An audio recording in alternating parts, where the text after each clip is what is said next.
Hello. इस video में हम डिस्कस करेंगे एजुकेशन एंड डेमोक्रेसी।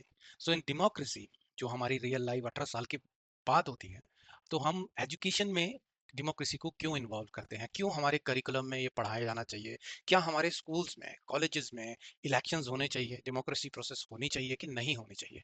आपका क्या विचार है ना? आपका डिफरेंट ओपिनियन हो सकता है इस बारे में। तो थोड़ी सी एडवांटेजेस और डिसएडवांटेजेस दोनों पहलू देख लेते हैं और जानते हैं कि ये क्या फ़ायदा दे सकती है। तो पहले एडवांटेजेस देखें। अगर हम एक स्कूल ले लीजिए, उसमें इलेक्शन रन कराते हैं तो क्या-क्या फ़ायदा होता है। पहली चीज़, प्रमोट्स इक्वालिटी। ये इक्वालिटी प्रमोट करती है क्योंकि हर एक बच्चा जो है जैसे भी ओपिनियन रखता हो, वो अपनी ओपिनियन ज़ाहिर कर सकता है डिफरेंट मुद्दे पे। उसके बाद क्रिटिकल थिंकिंग डेवलप होती है क्योंकि जब आप अपनी राय रखेंगे तो आप दूसरों की राय भी सुनेंगे। तो आपको दूसरों की ओपिनियन, उनकी जो वो कहना चाहते हैं वो समझना, वो क्रिटिकल थिंकिंग वो डेवलप होती है बच्चों में। पार्टिसिपेशन एनकरेज करती है ये। और एक फोर्थ पॉइंट यहाँ पर है कि बिल्ड्स रिस्पॉन्सिबिलिटी। देखिए, आप बच्चों को जब भी कोई डेमोक्रेटिक डिसीजन लेने के लिए बोलेंगे तो वो जब डिस्कशंस में होंगे तो एक सेंस ऑफ रिस्पॉन्सिबिलिटी भी उनके अंदर आ जाती है। क्यों? क्योंकि उनको ओनरशिप महसूस होती है कि जो भी हम डिसीजन लेने वाले हैं ये हम पर और सब पर लागू होगा, तो we need to be responsible about it. तो एक क्या कहते हैं, मेच्योरिटी फीलिंग जो है वो बच्चों को आ सकती है। उसके बाद टीचेस कॉन्फ्लिक्ट रेजोल्यूशन। जब भी आप कोई भी डिसीजन लेंगे तो एक ग्रुप होगा जो उस डिसीजन को बाय करेगा, कोई एक ग्रुप होगा जो नहीं चाहेगा वो डिसीजन, या अपोजिट उनकी ओपिनियन होगी। तो इन केसेस में कॉन्फ्लिक्ट को रेजोल्यूशन कैसे किया जाता है, रिजॉल्व कैसे किया जाता है, ये हम सिखा सकते हैं।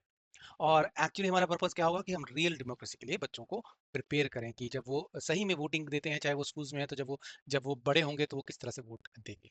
तो डिसएडवांटेजेस में देखें, सबसे पहली बात, एक टाइम कंज्यूमिंग एक्टिविटी है। It is not easy to run an election.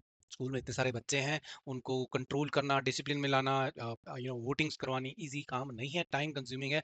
और एक तरह से ये प्रिंसिपल को छोड़कर एक तरह से इवेंट ही मैनेजमेंट हो जाता है। तो that is one disadvantage we can say. Second thing is indiscipline. अगर हम बच्चों को गाइड प्रॉपर्ली नहीं करेंगे तो इनडिसिप्लिन फैल सकता है। Unequal participation.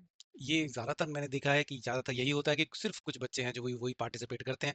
खासकर जो मान लीजिए स्कूल का जो प्रेसिडेंट के लिए जो इलेक्ट हो रहे हैं, वो लड़का या लड़की इंटरेस्टेड होंगे और उनके जो दोस्त होंगे they be interested in democratic process जो रन की जा रही है। बाकी बच्चे जो होते हैं they just ignore this, they unequally participate. That's why तो ज़्यादा पार्टिसिपेशन हमें एक्चुअल में नहीं मिलती है।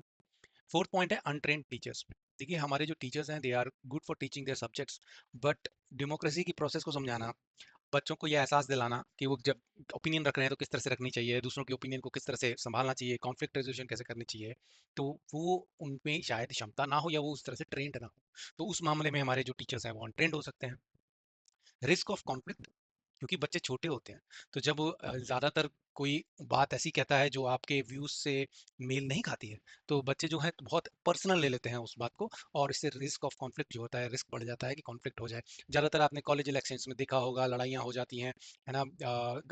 एक दूसरे को बुरा भला कहना शुरू कर देते हैं। तो दैट कॉन्फ्लिक्ट कम्स बिकॉज अभी तक उनका माइंड इतना डेवलप नहीं हुआ है। And the last point is focus may shift from learning. तो हम आए थे एजुकेशन करने, बट हम लग पड़े पॉलिटिक्स करने। तो होता है कि कॉलेजेस में कुछ जो प्रेसिडेंट के लिए खड़े हो रहे हैं, they are not worried about their studies. वो पढ़ना, अपनी पढ़ाई का उनको लेना देना ही नहीं है, वो सिर्फ इलेक्शंस में इंटरेस्टेड है, because that is what they think like make them something. So for that दो जो इंस्टीट्यूशन का अगर फोकस देखा जाए या स्टूडेंट्स का फोकस देखा जाए, तो वो तो लर्निंग रहा ही नहीं, वो तो कुछ और ही हो गया, है ना? तो ये हमारी डिसएडवांटेजेस हो सकती हैं।